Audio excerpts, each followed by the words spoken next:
Hello everybody and welcome to this Revise with MIssW session, which will focus on Paper 1, Question 4.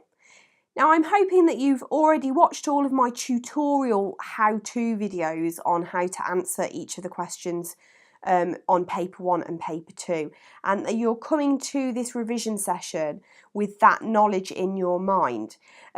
Hopefully you've already worked through questions 1, 2 and 3 of this revision series as well, but if you haven't done, then you will need to download this source from my website acaexams.wordpress.com and read through it before you continue with practicing question 4. It's an extract from Hot Milk by Deborah Levy. Okay, so if you just head over to my website now, you can get that as a download for free. So question 4 on paper 1 is worth the most of the reading marks. We know that it's worth 20 marks, half of the reading marks. So we've got to make sure that we know A, how to answer it properly, and B, that we actually write enough in order to attain those marks. The question itself is the one where it asks you, a student has said this about the source, to what extent do you agree? Okay, and it's normally based on the end of the extract that you're given.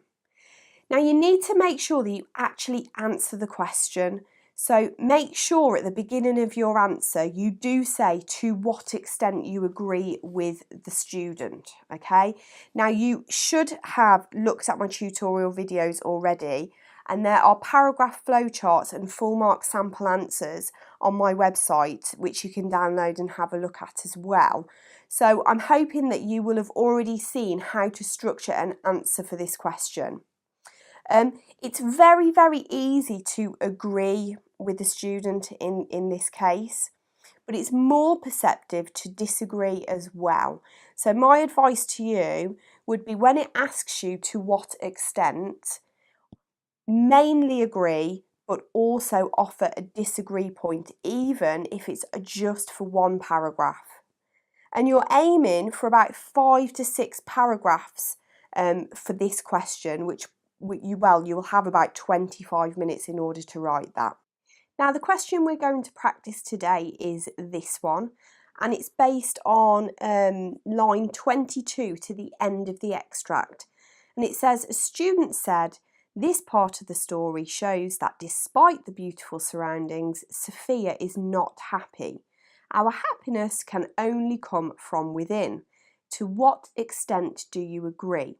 Okay, so it says in your response you could consider your own impressions of the surroundings, evaluate how the writer conveys Sophia's feelings, and support your response with references to the text. So what you're looking for is any language and structural features, as well as any words or phrases which actually support that Sophia is not happy and that there are beautiful surroundings, or contradict or disagree with that point of view. Okay, so what I'm going to do is pop the timer on for 25 minutes, and I want you to spend 5 minutes planning your answer for this. So I would make sure you've got a list of 5 to 6 quotes that either agree or disagree with this question, and then spend the next 20 minutes writing those quotes into paragraphs, making sure that you say what is suggested, the effect on the reader, and also how that links back to the question, whether it agrees, disagrees with that point of view. So I'm going to pop the timer on now, and then at the end of that time I will show you the sorts of things that you could have mentioned in this question.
Okay, so you will see on the screen now that I've done a little table, and this is the way I always tell my students to plan. Obviously it's not in this much detail because you only have 5 minutes in the exam, but I do say to my students, just make a list of all of the quotations that you think answer the question, make a little note of whether they agree or disagree with the statement that's been given, and then just a couple of words about what is suggested by the words in the quote, and also what language features or structural devices are relevant within that quotation itself.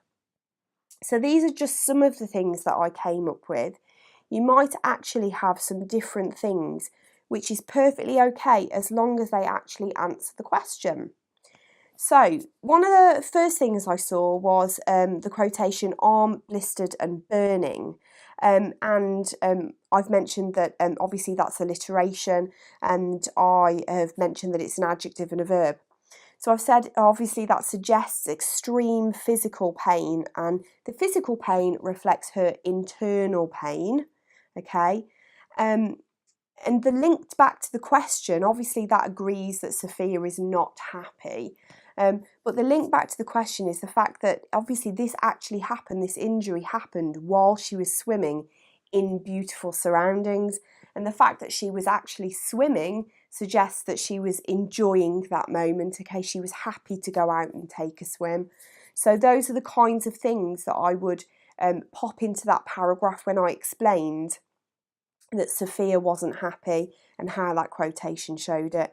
Obviously you need to go into much more detail than the little snippets that I've popped here, but these will just give you an idea about the kinds of things that you can mention. Then the next quotation I thought was interesting was the one where it says tristeza, more of a groan. And again, I've said obviously that does agree with the statement that she's not happy. The technique really is the fact that it's, the final paragraph. It is a circular structure, this extract. Obviously it starts with her unhappiness and it ends with her unhappiness. And again, that demonstrates the extremity of the suffering. It ends the extract on an emotional burden, so the burden that she feels about her father being ill. Okay, so again, despite her being in these wonderful surroundings, she is immensely tortured by the thought of her father being in that pain, and that's why they end the extract with that, because that's the overriding emotion. Okay, so the next one that I had was, really it is at your own discretion. So obviously your is a determiner and discretion is just a noun, but that's fine for you to just pick out words and phrases that answer the question. Again, this does agree with the statement that she's not happy, and it suggests that it's her choice to take the risk of the pain and the injury that she felt. That I think it was a lifeguard or a doctor on the beach that's treated her, and that person is saying to her, well, it's your fault, you made the choice to go into the water. So that kind of implies that she has control, and it was up to her, it was her decision in order for her to go into the water. And this really contrasts with the lack of control that she has over this illness that her father has. So that kind of confliction demonstrates the pain and the torture that she's feeling. So you could also mention that it's interesting that it's that determiner, that word your, is really focused because it does imply that control, that she has control, and maybe that is really making it clear to us as the reader, but that she feels a lack of control in her life at the moment. Okay, so the next one I found was fierce purple whiplash welt, which again is alliteration. Apologies, just noticed a typo there. So alliteration, whiplash welt, and really it was whiplash. Whiplash is a sudden injury, and the word welt was really important because that implies that it's a lasting thing, because welts take a long time to heal. So it's kind of a lasting reminder of a very painful experience. So it's almost like this is her father's paralysis. It's a physical form of that paralysis. and it's going to take a long time for the pain that Sophia feels to disappear. Now we have to mention really the fact that all of these injuries and all of this pain that she's feeling is actually happening in a place which tourists flock to, and I'm going to flick to the bottom of the table now. So the quotation came from all over Spain. She talks about the amount of tourists that were in the injury book, and she talks about the fact that they come from all over Spain. So this again, it agrees with the point that despite the beautiful surroundings, which there must be because all of these people visit the place, she is still feeling that pain. So again, there's that implication that she should be happy because it's a place where people want to go, but she is continually reminded of the inner suffering that she feels. And within that paragraph, that's where she talks about tristeza and the groan, the immense sadness. So you've got a contrast within that paragraph of the fact that so many people visit that place because it must be beautiful. However, she's feeling immense pain, okay, and sadness. So again, you could talk about contrast within the paragraph as well. Another agree was hot sand. Again, you can mention the adjective hot. Obviously, this is a very simple quotation, but it does answer the question in the sense that obviously it's uncomfortable, painful. It's not a nice experience for her to be in. Obviously, when you're running on hot sand, it's not something that you can really easily get away from because you obviously have to walk on the ground or run on the ground. So it's not something that she could escape at that point in time. So you could go into detail about how she cannot escape her troubles. They are there, even in a situation whereby she should have been relaxing. She cannot actually escape that torture, that pain. Now, I mentioned before that if you can discuss some disagrees or one disagree, then it does show that you're being more perceptive because you've considered the other side, so how the writer can offer an alternative suggestion as well. So the ones that I chose, which I thought were a little bit agree and disagree, were floating on my back and real Milky Way. So first of all, floating on my back, I just thought the word floating, really, the verb, it suggests a desire to be carefree, and the fact that she was actually yesterday floating on her back, it kind of implies a level of vulnerability, but also it demonstrates her enjoyment of the sea and how she went out and she floated in the sea to escape that torture, that pain, that constant reminder of her father's illness. So whilst she did show that she enjoyed it and with the beautiful surroundings of being in the sea and floating on her back, her opinion has now changed. So that's where the agree comes in. So while we've got the disagreeing because she's actually enjoying that moment, we've got the change happening because of the injury that takes place. Okay, again, the real Milky Way, the fact that she says she was staring up at the real Milky Way. She wanted to stare up at the real Milky Way.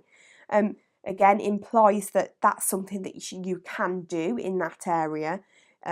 So it obviously must be hugely beautiful in order to see, the stars at night.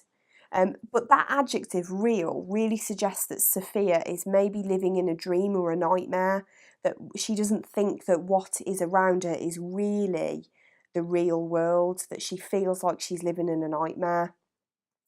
Maybe it might suggest that also she has a desire to escape, which the sea normally offers her. So again, we've got a little bit of the disagreement in that the sea, she is getting some enjoyment from where she is, but really it's marred by that injury.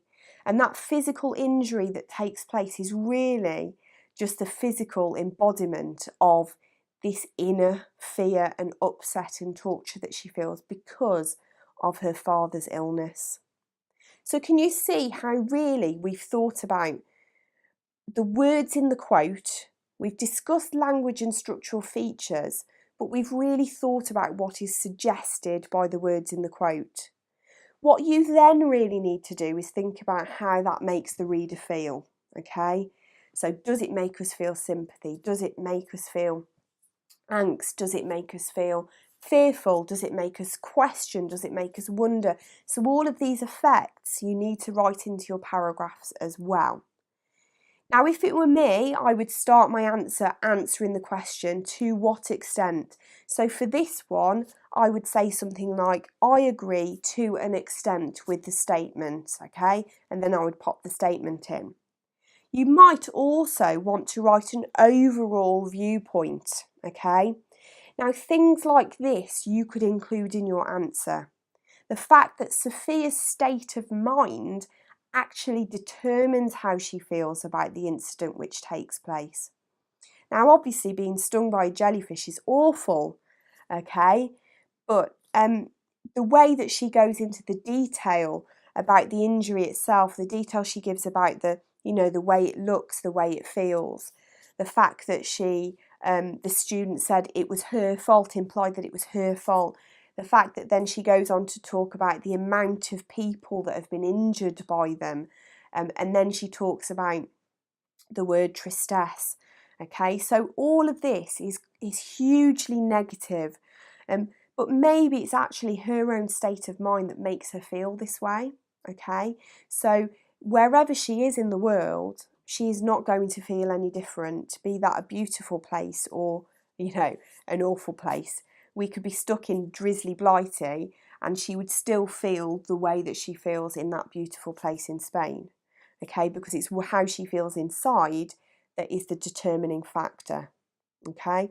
Again, we could talk about how the description of the injury mirrors the inner pain that she feels, okay, and I think what's hugely important really is how she goes into detail about the explanation of the word tristeza, okay, because this displays her continual pain. The fact that it links back to the beginning of the extract as well, emphasises that, continual sorrow that she feels, that negative link. So all of these things you could mention within your answer, and it might be quite nice really to mention this as an opening statement at the beginning of your answer before you go into detail in the paragraphs. Okay, so I'm really hoping that has helped you with your answer and that you've had a good revision session today. Obviously, please do stay tuned for another Revise with MIssW session, and there will be videos on each of the questions. You can get all of the free downloads that you'll need for all of the lessons on my website, aishaexams.wordpress.com, and you can also follow and tweet me on Twitter at aishaexams if you've got any questions. Thanks ever so much for listening today.